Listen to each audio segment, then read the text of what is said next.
What if I told you that the reason your energy, confidence, and drive seem to fade after 60 isn't just aging? It's the way your body has been conditioned to respond for decades. I remember sitting alone one morning, staring at my reflection, wondering when the shift happened. I used to feel alive, responsive, connected, full of quiet strength. But lately, something had changed. It wasn't just physical, it was emotional, too. And for the first time in my life, I questioned if I was slowly losing a part of who I was. Then I heard something that stopped me cold. It's not your age, it's your habits. That single sentence changed everything for me. See, for years, I thought I was doing what every man was supposed to do, relying on what once worked, hiding behind old routines, thinking my body was betraying me. But what I didn't realize was that my nervous system had gone silent. The constant stress, lack of awareness, and years of disconnected intimacy had dulled the connection between my brain and my body. And unless I changed the way I approached stimulation, things would only get worse. That's when I learned about something called conscious stimulation, a way to reconnect with your own body through breath, presence, and intention. And let me tell you, that's where the real journey began. Because once you relearn how to feel, not just perform, you open the door to restoring your natural strength. No pills, no pressure, just you, your awareness, and a willingness to reconnect with the part of you that's still very much alive. If that sounds like something you've been quietly searching for, stay with me, because this story isn't about decline. It's about taking back control, one breath, one choice, one moment at a time. After coming to terms with what was really happening, I knew I had a choice. I could keep pretending everything was fine, keep blaming age, bad luck, or just the way life goes, or I could take control. That's when I stumbled on something that completely changed my understanding: conscious stimulation. It wasn't a pill, a machine, or some expensive procedure. It was a simple shift in mindset, one that connected my body and my mind in a way I hadn't felt in years. I remember the first time I tried it. I set aside just 10 quiet minutes. No phone, no distractions. I sat in a comfortable chair, closed my eyes, and just started to breathe deeply, slowly. I let my hands move, not with urgency, but with awareness. Not chasing pleasure, just noticing sensation. At first, it felt strange. I realized how disconnected I had become from my own body, like I was operating on autopilot for decades. But after a few sessions, something started to shift. I began feeling more warmth, more presence. And one morning, I'll never forget this, I woke up with a stronger erection than I'd had in years. That was the turning point. Conscious stimulation isn't about chasing a climax. It's about rewiring how your nervous system responds. When you slow down and truly focus, your body relearns how to send blood, how to fire up those dormant pathways. Some of the strongest results come not from doing more, but from doing less and doing it with purpose. If you're over 60 and feel like your body has forgotten how to respond, I promise you it hasn't. It just needs to be reminded. And this is how you start. Once I reconnected with my body through conscious stimulation, I was ready for something deeper, something physical that could boost my blood flow naturally. That's when I learned about gentle compression. It might sound too simple to be effective, but let me tell you, this one technique brought more life back into my body than anything I'd tried in years. I like to think of it as a kind of massage, a way of reminding the blood vessels in that area how to open again, how to carry life back to where it matters most. I started slow, just a few times a week. Using my hand, I gently compressed from the base toward the tip, guiding the blood upward not with pressure, but with care and rhythm. No rush, no forcing, just breathing, moving with control. After a couple of weeks, I noticed subtle changes, more fullness, more warmth, even a sense of readiness I hadn't felt in years. But beyond the physical, something inside me shifted. It felt like I was taking ownership again, like I wasn't just sitting back, letting time steal something from me. I was doing something about it. One morning, I looked in the mirror and smiled. Not because I looked younger, but because I felt stronger. Gentle compression had awakened something I thought was long gone confidence. It's not a magic trick. It's your body, relearning. And the truth is, once the blood starts flowing again, your sense of self returns right along with it. You don't need a gym. You don't need gadgets. You need intention, breath, and a little consistency. Just like you train a muscle to be stronger, you train your body to remember its natural power. Building blood flow and confidence was a game changer. But it wasn't the full story. There was another layer, one most men never even think about. Something deep inside our bodies, right at the core of our masculine strength, the pelvic floor. To be honest, when I first heard the term pelvic floor massage, I raised an eyebrow. I thought, isn't that just for women? But then I learned what's really going on in that area between the base of the penis and the anus. It's home to critical muscles and nerves that control not only erection strength, but also stamina and sensitivity. And when those muscles go weak, everything else starts to falter. I started small, 2, maybe 3 times a week. I'd find a quiet space, breathe deeply, and apply light pressure in gentle circular motions. The first few sessions felt strange, but then something remarkable happened. I began to feel things again: warmth, awareness, a sense of aliveness that had been missing. It wasn't just physical, it was emotional. I had ignored that part of myself for so long. But as I reconnected with it, I felt like I was finally healing something much deeper. I wasn't just a man trying to perform. I was a man learning to reconnect, to feel, to trust his body again. Some nights, I'd finish a session and just sit there quietly, hands resting over my lap.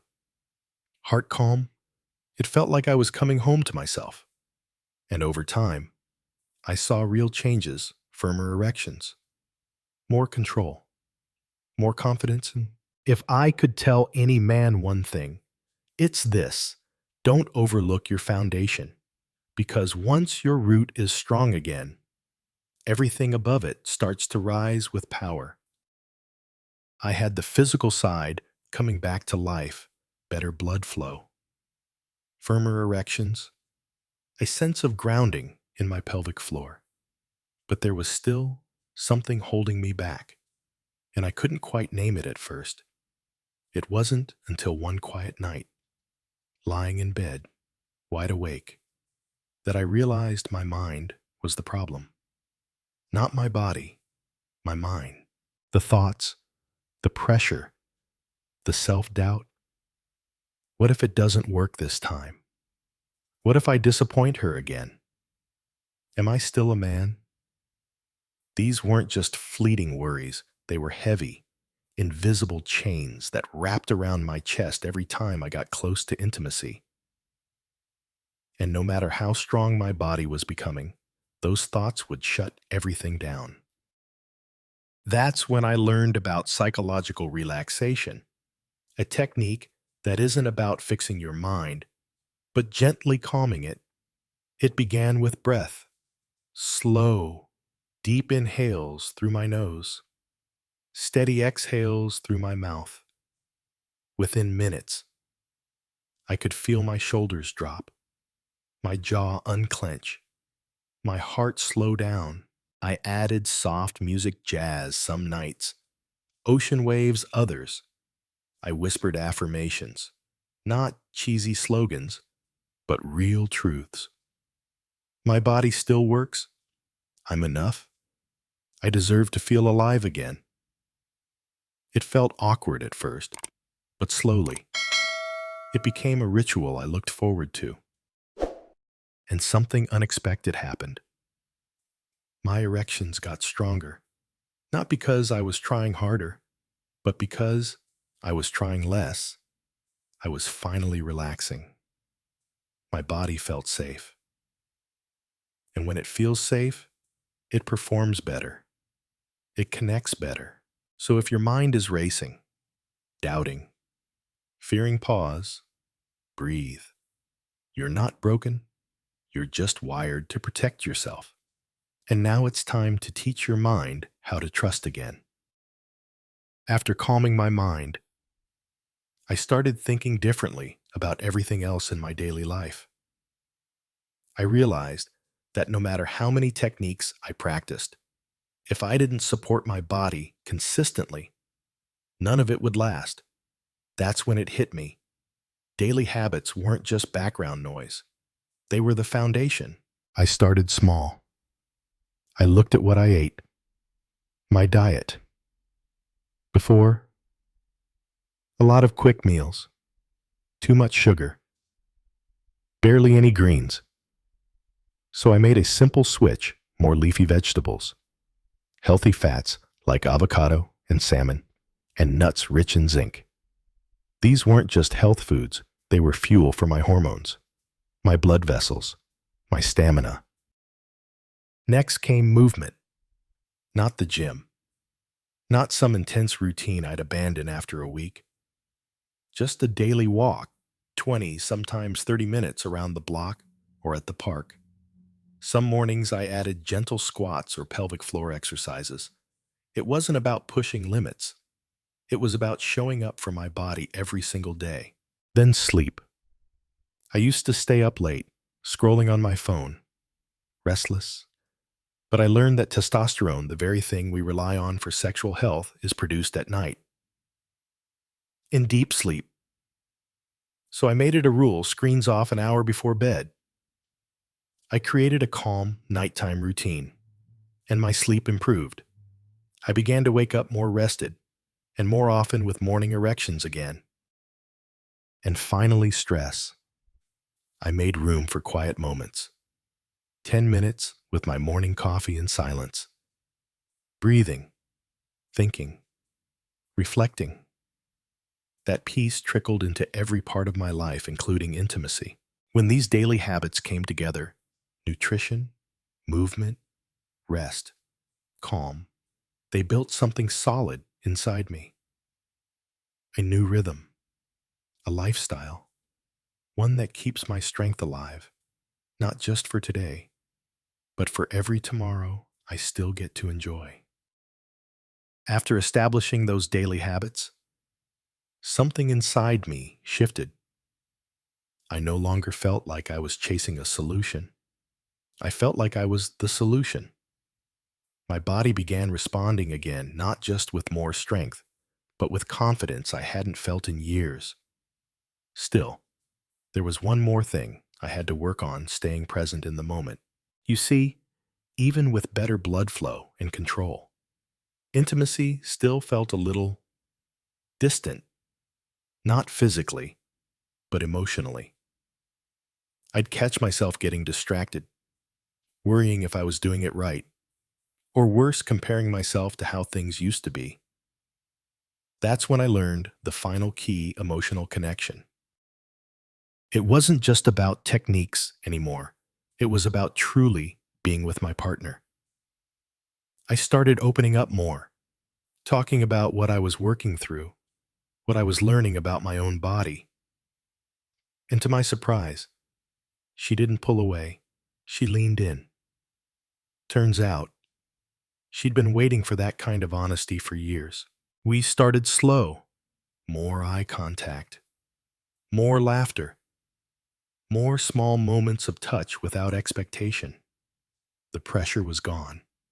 The fear of failing disappeared. In its place came warmth, playfulness, and real closeness. One evening, I remember holding her hand after dinner, and we just sat in silence watching the sun go down. No words, just presence. That night, everything felt natural again, not forced or mechanical, just two people reconnecting, like we had when we first met. That's the part no one tells you, that emotional safety is the foundation of physical connection. When you feel seen, accepted, supported, it changes everything. And for the first time in a long time, I stopped trying to perform and started allowing myself to experience. That's when real intimacy returned. The final piece of this journey came quietly, almost without me noticing. It wasn't a new technique or some secret supplement. It was acceptance. Accepting who I am now, in this stage of life. Accepting the scars, the setbacks, the slower mornings, and the changing rhythms of my body.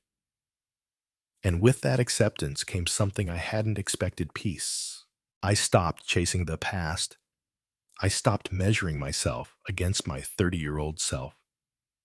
I started living here in this moment, in this version of me that still has value, still has desire, still has life.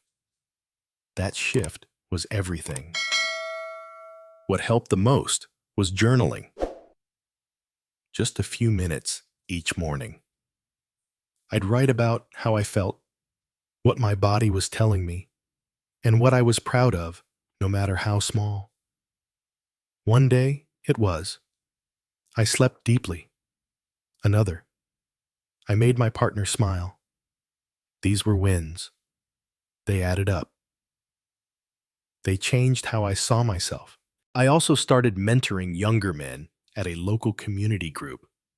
Not as a doctor, not even as a health expert, just as someone who'd walked the path, someone who could say, "You'll get through this too." That purpose gave me fuel. Because when you help someone else, you remind yourself how much you've grown. And finally, I began celebrating the little things: morning light on my face, a walk without joint pain, the sound of my partner's laughter when I said something dumb. I realized these were the markers of a full life, a strong life, a life reclaimed. That's what this journey has really been about, not restoring who I was, but embracing who I am now, strong, connected, whole. And honestly, I wouldn't trade it for anything. As I sit here, looking back on the journey I've taken both physically and emotionally, I feel an overwhelming sense of gratitude. Not just for the improvements I've made in my health and intimacy, but for the understanding I've gained about myself. For years, I thought strength meant pushing through, ignoring signs, staying silent. But I've come to see that real strength is in listening. Listening to your body when it whispers. Listening to your emotions before they erupt. Listening to your partner, your heart, and even the quiet moments that once felt empty, but now feel full of meaning. There's something powerful that happens when a man, especially after 60, stops trying to fix himself and instead begins to care for himself. The softness becomes the strength. The patience becomes the power. The small victories, like a better night's sleep, a moment of true connection, or the confidence to speak openly about what you need, become the foundation of a fuller life. If you're still watching this, I want to thank you, not for me, but for yourself, because showing up, learning, and being willing to try something different that's not easy. But it's where real change begins. I hope this message reminds you you're not broken. You're not past your prime. You're still in the game.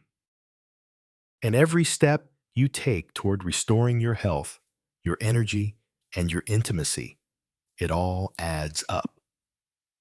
So stay kind to yourself, stay consistent, and never underestimate what your body and your spirit are still capable of. Your next chapter can be your strongest one yet, and I'll be right here cheering you on.